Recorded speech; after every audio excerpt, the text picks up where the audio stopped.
want to start off with saying, like, in the Philippines, there was already 300 years of Spanish colonization. And what we're seeing is, like, multiple attempts at, like, for fighting for freedom and sovereignty, for their individual, like, barangays or different, like, communities, right? But it wasn't until 1896 when a revolutionary underground organization called the Kataas-Taasang Kagalang-Galang Katipunan Anak ng Bayan was formed. Formed by working class Filipinos, leadership actually. Andres Bonifacio, who was working in, like, what do you call them, like warehouses and whatnot, and making, like, small, like, things to help with selling for his family. But yeah, Andres Bonifacio in his 30s, still youth, and the name of that organization actually stands for the highest and most honorable youth of the nation. It is also the acronym, not as popular in this country, the KKK. In the Philippines, it's the good one. Okay, and so that's what we're talking about. The Kataas-Taasang Kagalang-Galang Katipunan Anak ng Bayan, or just Katipunan for short. And so we're seeing, like, this multiple attempts for revolution that's happening in the Philippines. First, starting off with saying that they're no longer going to pay taxes to the Spanish. They ripped up all their cards and said, we're done with this. And as they were trying to fight for many years against Spain, what is it? Now the U.S. starts to creep in. They start saying, oh, this looks like a prime opportunity. Why? Because the leader of the Katipunan, Andres Bonifacio, was betrayed by Emilio Aguinaldo, coming from, like, upper, richer background in his class. He says, oh, we're no longer gonna fight against Spain. Just give us, me and a couple of others, some money, and we'll flee to Hong Kong. And that's what he did, but the revolution continued.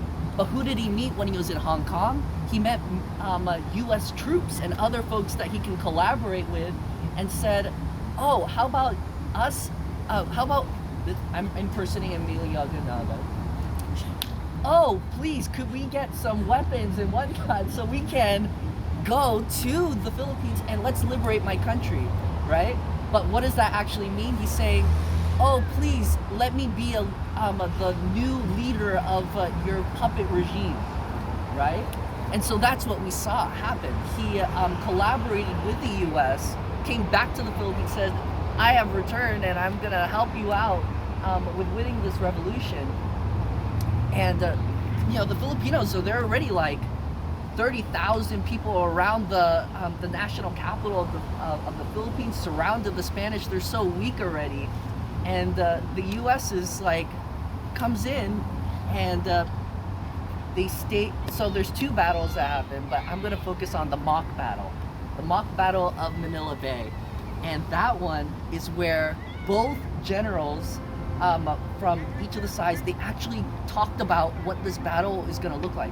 When I say both, I'm talking about the Spanish and the American. They got on, like, a side. I don't know how they did it. They somehow, like, got away from the whole camps. They talked about their plan and said, let's just make this all, like, fake.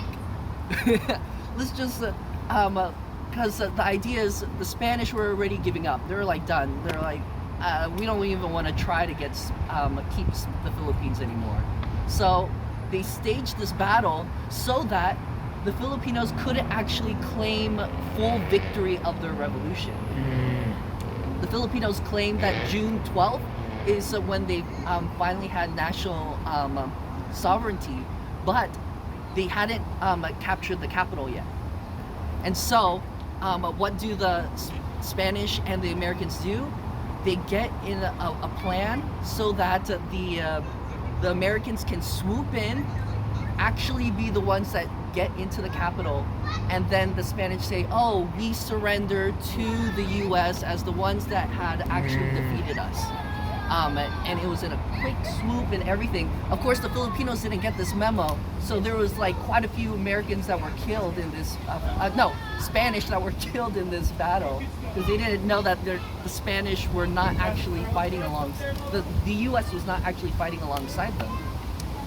And so that's what we're seeing is like, in the Spanish-American War, it was a mock battle that really took advantage of the Filipino people. And then the Treaty of Paris of 1898, with the selling of Guam, Puerto Rico, Cuba, and the Philippines for $20 million US from Spain to the US. And so to this day, actually, we in the Imbayan, or the Bagong Alianza Makabayan, which is the new patriotic alliance, we say that we're a continuation of that revolutionary movement of the Katipunan, because we believe that our country is not actually truly liberated yet.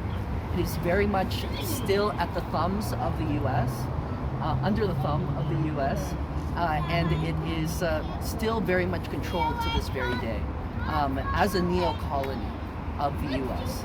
And so that looks like sending in troops to train their military, getting even like police officers from like the NYPD training people, the army too. That looks like having these Balikatan exercises every, just this year there was the Balikatan exercises where the US and the Philippine army like do some training and like show off their new weapons and whatnot.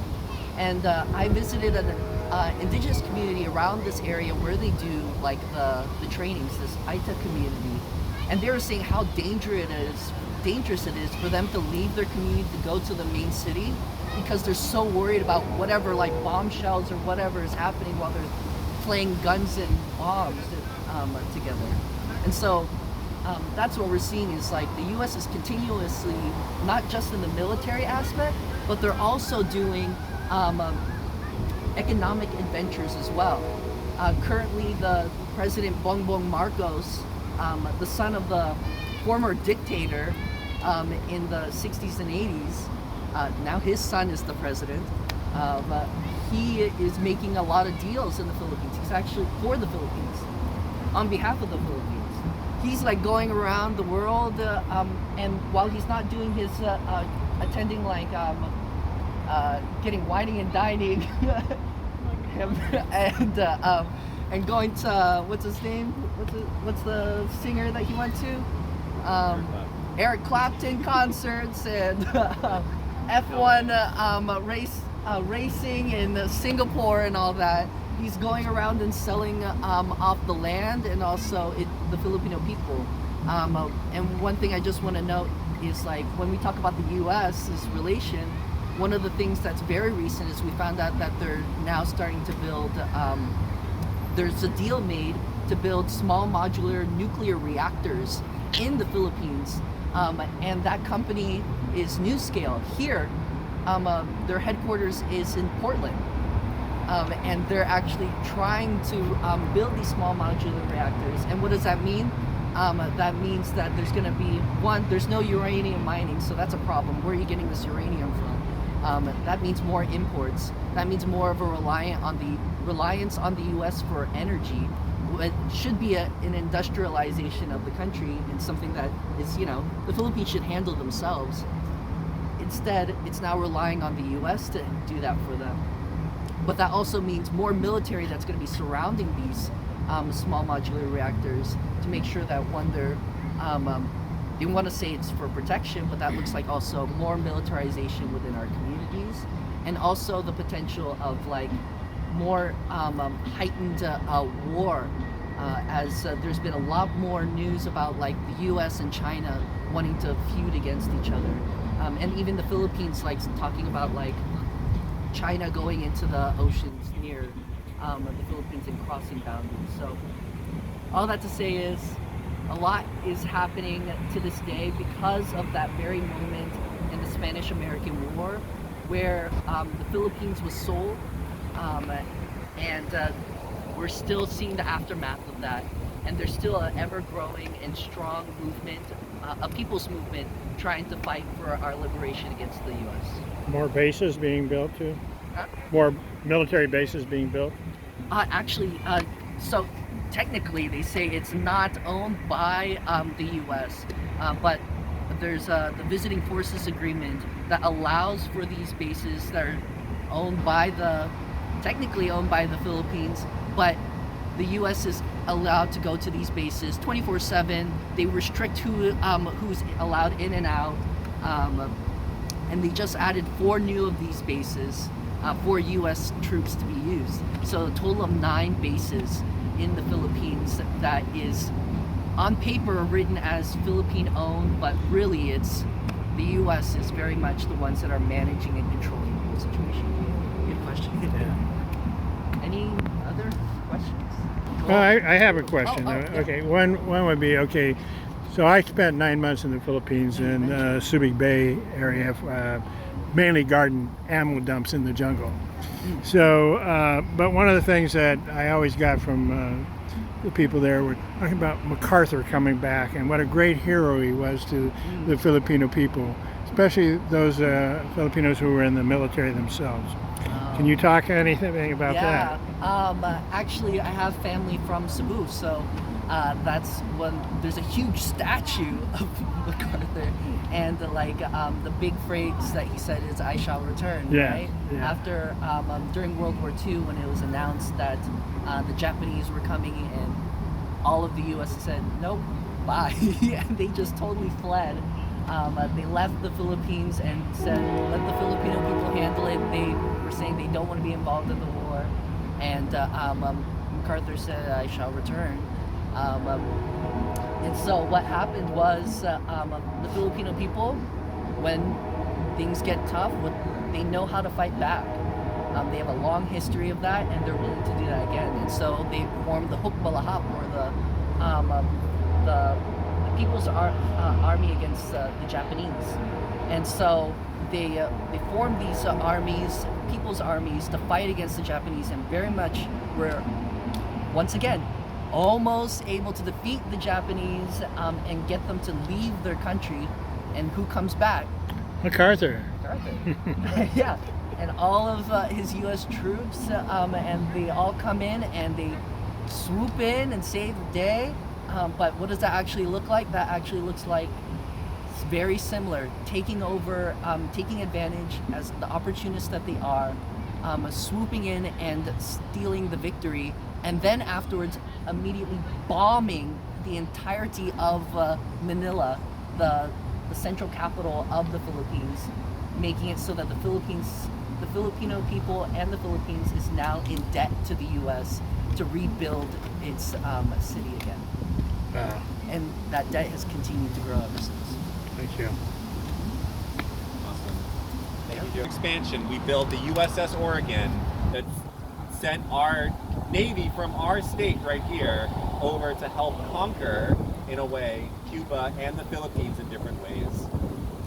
And of course, both of y'all talked about the ways that U.S. militarism is still, it's grown ever since. It has not stopped growing to this point, this day. So ever since 1898, there have been people protesting U.S. military overseas in any way they can.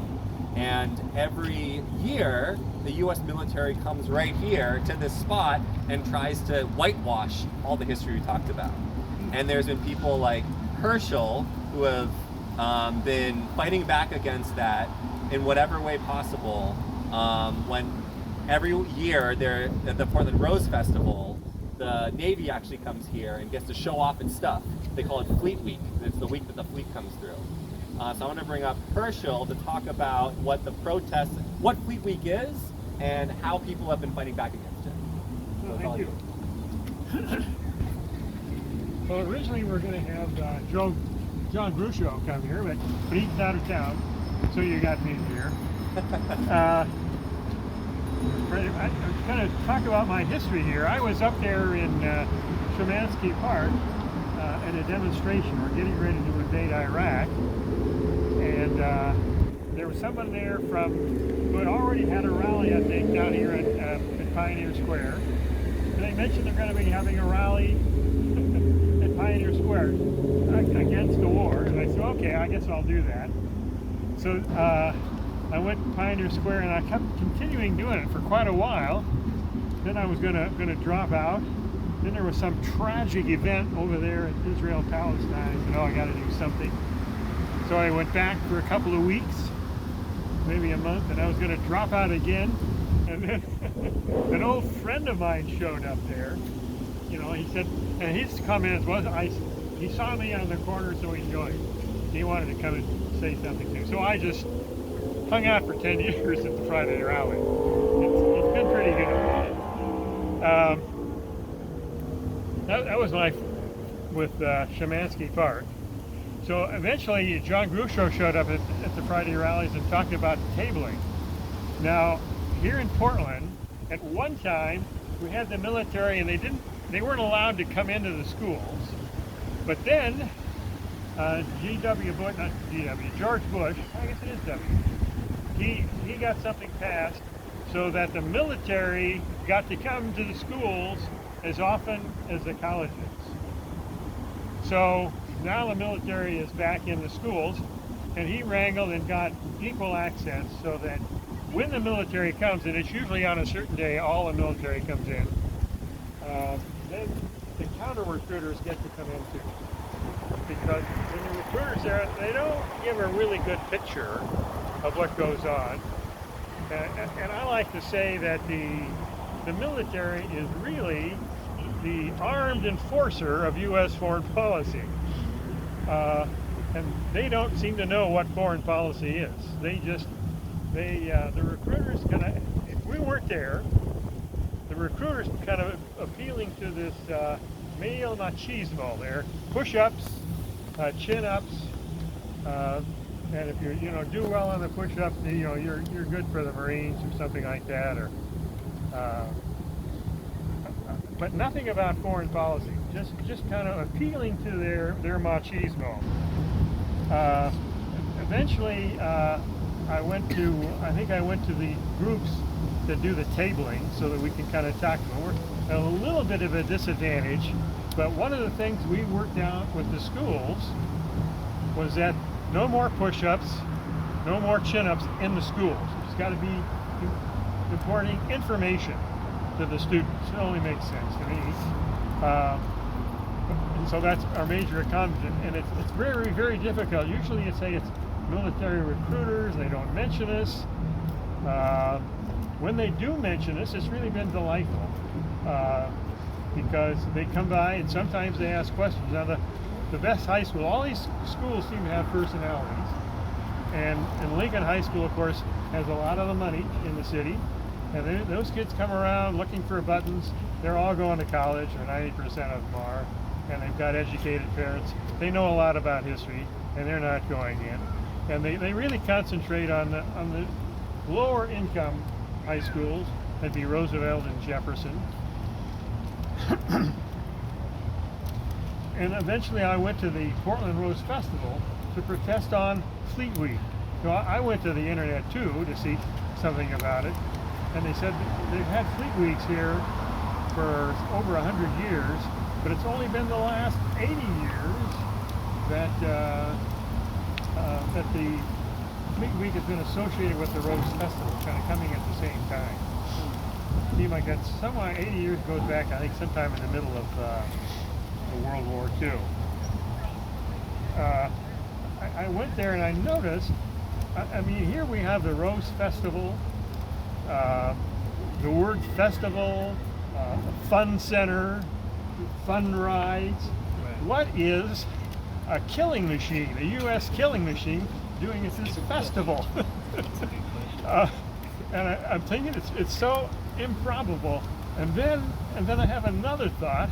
It's the perfect con for the military. I mean, get the military associated with fun,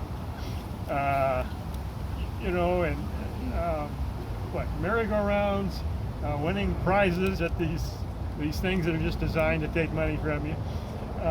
It's really kind of the perfect con by the military.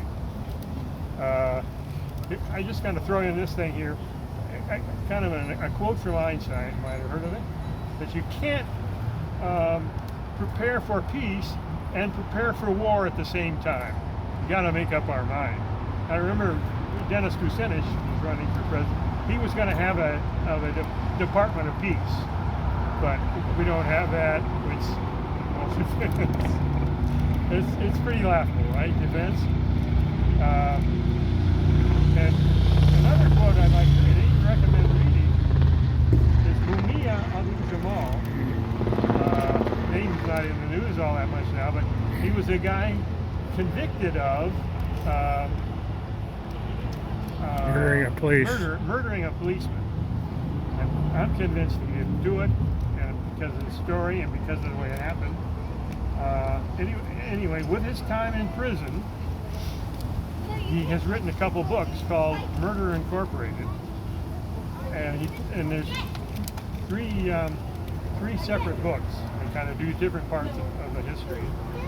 And he says there are two great lies that are perpetrated by history books and everything else here. And one of them is that the U.S. is running around the world protecting democracies. And the other great piece of deception is that these countries that we intervene with are better off after we intervene than they were before. I mean, and the list of countries, of course, where this is just totally untrue go on. I mean, the Philippines, Iran, 54, Guatemala, Haiti. I mean, it's just a pretty ugly situation. But anyway, I recommend that. One of the things that they're trying to do right now, kind of looking into it, is bringing in JROTC into the high schools. Does everybody know what JROTC is? Junior Reserve Officer Training Program? Or, I don't know what it is. It should be P, but it's not. Committee, something like that. Of course, it's another ploy just to get recruiters into the high school. And they say they want to get some input from the public. Okay. Oh gosh. What I really think is wrong with this country is we have so much money to spend on the military. I mean, nearly $1 billion. And for what? We can't handle, we're the richest country, we can't handle homelessness. Shouldn't have students. Yeah, should have free school all the way through doctors. Why not? And when you end up in debt, you kind of have, you're stuck. You have to maybe take a job that pays more money. You can't do what you really want to do. It's kind of another form of slavery, for God's sake. So, can't take care of their problems. So, I was going to read first couple lines of Mark Twain's prayer, which is, I don't know if one of it does or not, but it's, do I have it? It's something about the military. This is not... It's a beautiful prayer. Huh? It's a beautiful prayer. Isn't it? Yeah.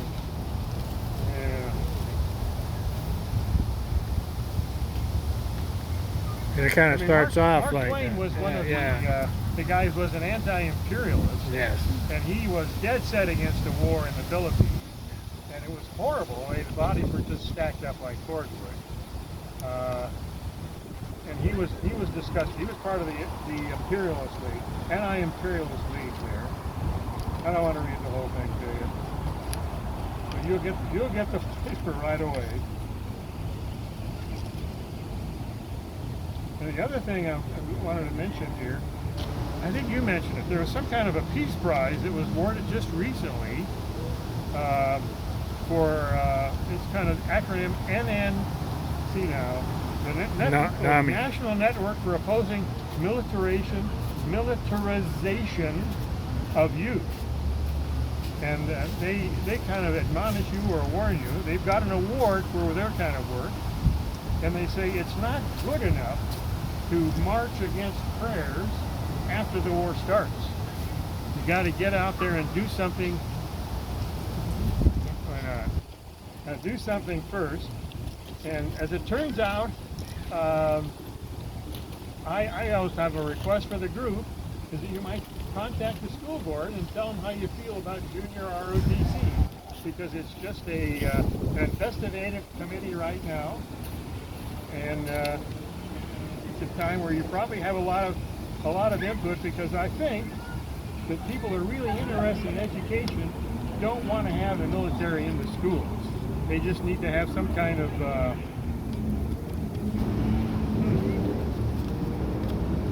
some kind of support. I'm failing to find the Mark Twain prayer here. Oh, here it is. I won't read the whole thing. O Lord our Father, our young patriots, idols of our hearts, go forth to battle. Be thou near them, with them in spirit. We also go forth from the sweet peace of our beloved firesides to smite the foe. Thinking one more sentence here. O Lord our God, help us to tear their soldiers to bloody shreds with our shells. Help us to cover their smiling fields with the pale forms of their patriot dead. Help us to drown the thunder of their guns with the shrieks of their wounded, writhing in pain. Help us to lay waste their humble homes with hurricane of fire. I think you get the idea, but it's kind of a satire picture of what you have to be a soldier. I mean, your job is to go out there and kill and break things. So I think I'll wrap it up there.